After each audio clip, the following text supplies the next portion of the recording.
Hi guys, welcome back to my channel. I hope you're having a great day so far, and welcome to today's video, which is going to be all about one of the two new quads from Tom Ford. I have Metallic Mauve and I'm very excited to try this out with you today and share all of my thoughts. So without further ado, let's get started. Okay, so Tom Ford have released two brand new eyeshadow quads in a new formula. We have Metallic Mauve, which is the one that I picked up and the one that I'm going to share with you today.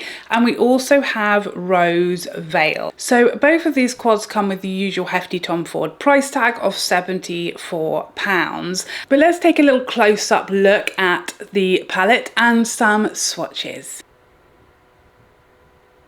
Here she is, absolutely glorious, and you do of course get those silly annoying brushes that I will most likely put in the bin rather quickly. So in this palette we have one sheer sparkle shade, one satin, one shimmer and one matte.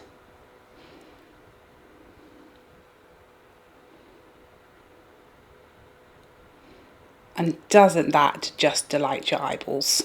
So I've had a few questions about this top sheer sparkle shade and exactly what colour it is, because it's kind of tricky to get it across on camera. It has, if I sort of tilt my hand this way, it looks quite lilac, quite purpley in one light, but then it definitely has quite a lot of silver, and it even seems to have almost like a little bit of a blue shift to it as well. It's very pretty, very twinkly.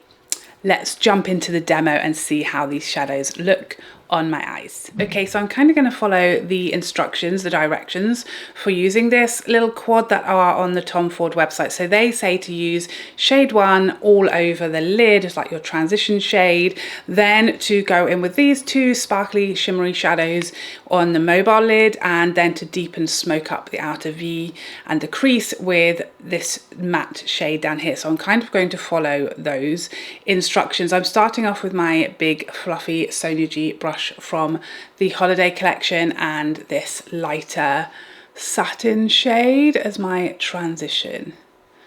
As instructed, I'm going to blend that up towards my brow, all over my lid, out towards the crease.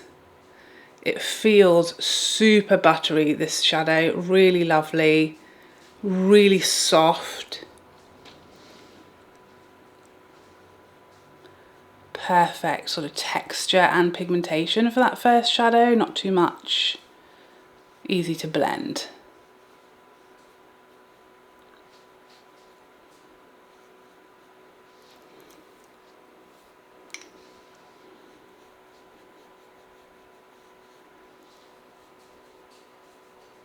Okay, so next I'm using my T2 from Sonia, and I'm going to dip into this shimmer shadow down here, the more shimmer, more purple shade.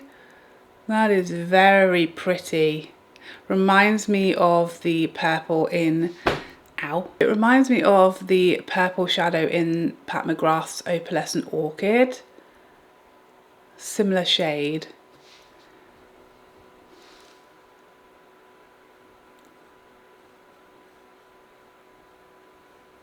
This is not the wet to dry formula from Tom Ford.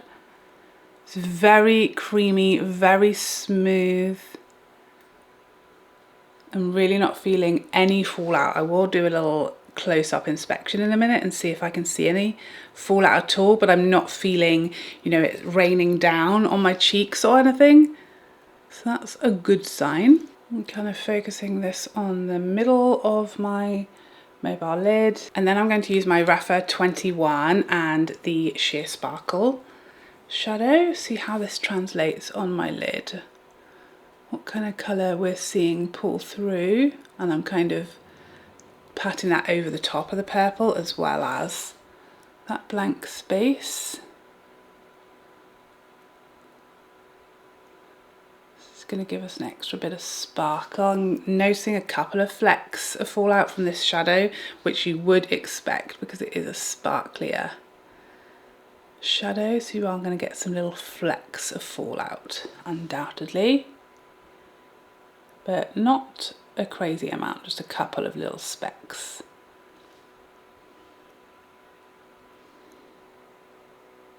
And then I'm going back to my T5 and I'm just sort of patting where those two shimmers meet, not doing too much. And then I'm going to dip into the matte shadow with that same brush, just deepen up that outer V and take that up into the crease. Just for a little bit of dimension. Going to create a diversion.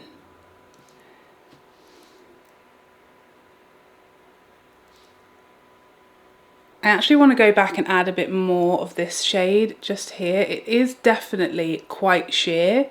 You're getting a lot of sparkle and shimmer, but really not much base. So I can actually still see like my lid through it. So I'm just going to kind of add a little bit there.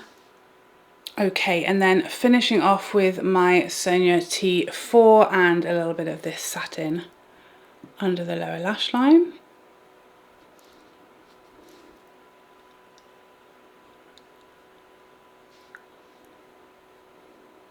Okay, and here is the finished look before mascara. The only thing I'm noticing, I definitely got a little bit of fallout with the sparkly shade. Not terrible, but there's definitely like a fair amount in this area on my cheeks. But like I always say to you guys, I would typically do my eyes first and I can wipe any fallout away. So it's not really an issue for me. But if you hate fallout, there is a little bit from that sparkle shadow. Nothing from any of the other shades though, just that sparkly shade. And that sparkly shade is very sheer. Like I was packing it on and not really getting any more sort of opacity or color there. It is just sparkle, so you may want to go over your whole lid with the shimmer and then just the sparkle over the top if you just want to make sure that you're covering your eyelid, because I can literally still see skin through that shade. It is really sheer and just really some sparkle, so bear that in mind. But this is a really pretty look. It's very smooth. Everything works beautifully. It's a very finished palette, you know, I'm not sort of wanting to finish it off from another palette or needing something or wishing it had something in there. It's very pretty, more muted, everyday wearable for me. Let's finish off with a coat of Charlotte Tilbury mascara and see how it looks finished. Okay, so here is the finished look with a coat of my favorite mascara. Really pretty, really gorgeous, like everyday, easygoing eyeshadow look, very comprehensive, very finished. We do have quite a lot of fallout. I have had a closer look and there is quite a bit from that sparkly shadow, so you may want to use that with a bit of setting spray or a damp brush. That might kind of help that not happen, or you may just want to do what I usually do and do your eyes first so that you can clean up any fallout. But I think it's a very pretty, easygoing little palette. Okay, so my final thoughts on this new little quad from Tom Ford. I like it. I can't say it's knocked my socks off or wowed me, and I don't think the colour story is extremely exciting or different enough to sort of run out and spend £74 if you have something similar. You know, there are a lot of mauvey tone palettes out there. We've got some from Natasha Denona, we've undoubtedly got plenty from Pat McGrath, so I don't think this is like a necessary run out and grab. But if you love Tom Ford's formulas, I think the formulas in here are excellent, really lovely to work with, really buttery shades, really easy to work with actually as well, blend like a dream and go together really beautifully. They make a really lovely simple look that's very easy to do. It's very beginner friendly, very eyeshadow beginner, or just someone who struggles with blending or just putting colors together. It's very simple, very pretty. You know, it's a perfect easygoing palette that you just really can't go too far wrong with, to be honest. But I would say that if you have a lot of eyeshadow, it's probably not going to offer you something super different or new to what you may already have in your collection. Okay, so there you have it. Those are all of my thoughts on this new quad from Tom Ford. I hope you enjoyed this video and found it helpful, and I would love to see you in the next one. Otherwise, take care for now. Bye bye bye bye bye.